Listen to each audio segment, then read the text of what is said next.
Alright guys, first tip of this video, always assert dominance by locking the tank in the safe room. Did you record that?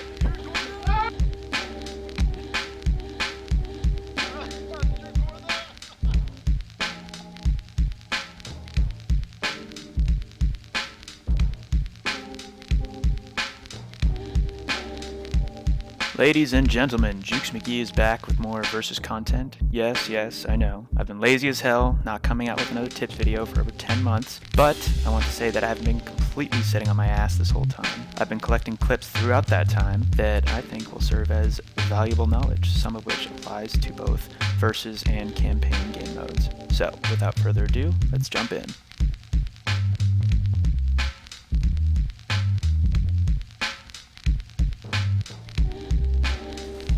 Tip number 1, priority targeting. So for this tip I definitely want to preface that there is nuance to this rule I'm about to lay out. When you're playing as the survivors, if you're going up against any decent infected team, they will be attacking as a group. Below I've laid out a guide for what you should kill first based mostly on DPS or damage per second of each special infected. Now, back to what I was saying before about nuance. If the boomer is far enough away, always kill him first. In my experience, 9 times out of 10, he's either too close to you or you've already been puked on. Also, here's the order I like to use for when there's a tank. Tip number 2. So, here's a nice little trick you can do to kill 2 birds with 1 stone. As you're helping up an in-cap teammate, you can also heal yourself if timed correctly. All you gotta do is equip your medkit and click your primary fire a split second before pressing your action key. For me, I press left click and the E key right after performing this action. Now, it may take a few tries to get this right, and if you see your buddy not getting up, then just keep trying until you do. Tip number 3. So here's something that I actually don't see used enough in versus. Walking, otherwise known as sneaking or ghosting, is a built-in feature that allows you to hide your colored silhouette from the infected team. When moving through a big enough tree, it can render you completely invisible to the enemy infected. Now, don't think that this makes you safe from the AI zombies, as they'll be able to hone in on you no matter what. Nevertheless, this can be used as a great initiation tool to catch the infected team off guard and maintain the element of surprise. I definitely don't see people use this ability enough though, myself included. Tip number 4. If you're in a building and you know an attack from the infected team is coming, you can leverage doors to your advantage to a great degree. A charger may be forced to waste his charge, a jockey can easily get stunned with a sneaky shove, and any doorway, whether it has a door or not, will be a difficult entryway for a hunter to jump through. Tip number 5. If you see a gun spawned next to you, don't bother reloading. Just grab a new gun and start blasting. That's about it. Oh, and this works best with shotguns as they have the highest short-term damage output with the longest reloads. Tip number 6. Speaking of reloading, please don't do what I did in this clip. I still had 95% of my magazine left and still chose to reload, and it almost cost me my life. My rule of thumb is that if you have half your ammo left, then you're good to expend the remainder before reloading another time. Tip number 7. So this tip is good for killing player-controlled or AI-controlled jockeys alike. After using his jockey jump, the jockey will have a short cooldown that will inhibit his movement for a second or two, and if you are backing out while he does this, you can immediately move toward him while he's vulnerable and secure the kill. Here's another example of the same thing happening with a bot jockey. Simple in theory, but it does take a little bit of practice. Tip number 8. So do you see how I can't bunny hop here? May or may not be because I'm a complete scrub. That's besides the point though. Why bunny hop to certain areas when we have zombies that can serve a higher purpose? Observe. Mind you, this technique is pretty niche, but it can be pretty handy when it comes to getting to certain areas. So, this is the second and, in my opinion, more practical part of this tip. Some of you have seen me use this strategy before in previous videos, but it can be insanely effective when done correctly. So if you see a swarm of commons coming for you specifically, try to find something to jump on that's about waist height and get on top of it. From there, you just try to jump on one of the commons' heads and just spam jump thereafter. Tip number 9. This next tip is really useful for the Chad shotgun enjoyers out there, particularly those who use tier 1 shotguns instead of mindlessly spamming auto shotties. Anyway, before I go on another rant, Let me just say that lining up commons one behind another can be tricky, as they're squirmy and hard to track sometimes, even individually. But as you move throughout the map, many of them will be standing still. In this clip, you can see how instead of wasting time and ammo shooting twice, I kill 2 birds with 1 stone instead. Tip number 10.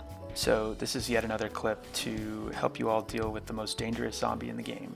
This little shit right here.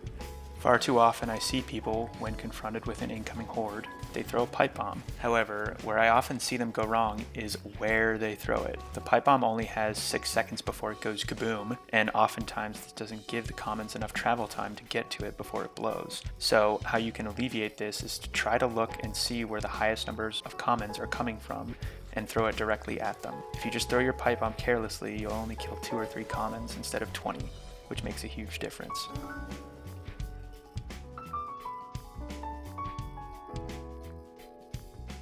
Tip number 11.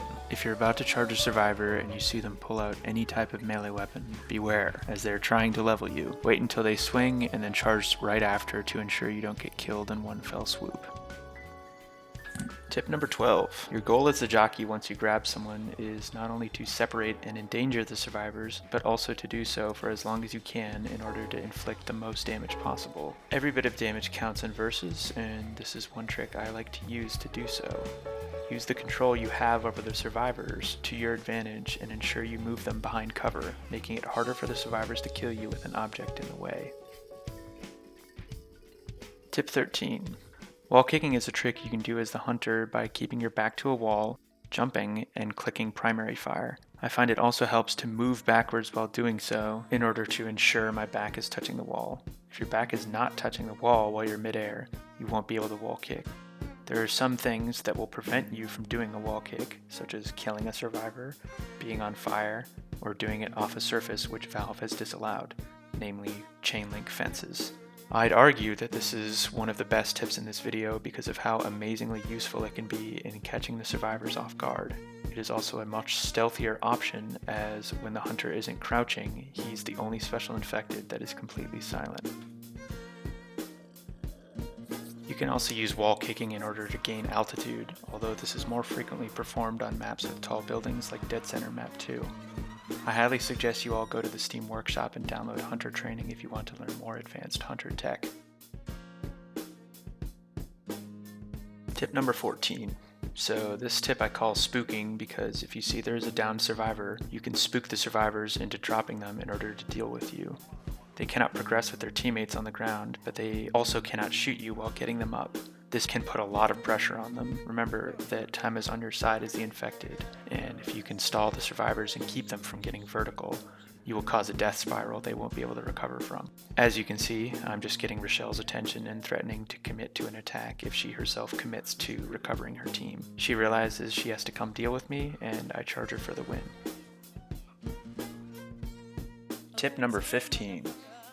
Now, I am of the mind that the Boomer is second only to the Charger as the most powerful special infected in the game.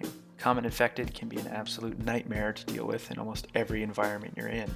Keeping this in mind, it's good to know how to use the Boomer as efficiently as possible to trigger as many hordes as possible. The Boomer has a cooldown of 30 seconds on his vomit, and sometimes this is just too much time to wait when adding pressure onto the survivors. Sometimes it's better to simply jump in and start swinging, forcing the survivors to pop you like a piñata. Once your vomit cooldown is roughly at 2/3 recharged, that's your cue to go in, as that's around the time you can explode and give them another fresh coat of vomit. More importantly, this will trigger yet another horde right after they've just got done dealing with one. If you go in too early after vomiting, you won't get that additional horde. This can buy your teammates much needed time to inflict further damage on the survivors. Tip number 16.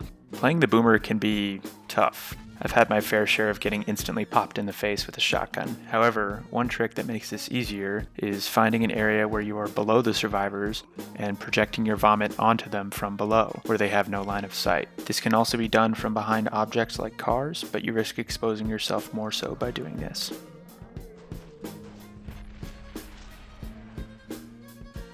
Well, I hope you guys enjoyed the video. I've had a lot less time to make videos like this lately, but I'm glad I was able to make something that a lot of people have been asking about for some time now. I still have a sequel to my tank guide and also a witch guide in production next, but I wanted to ensure that this guide got out first.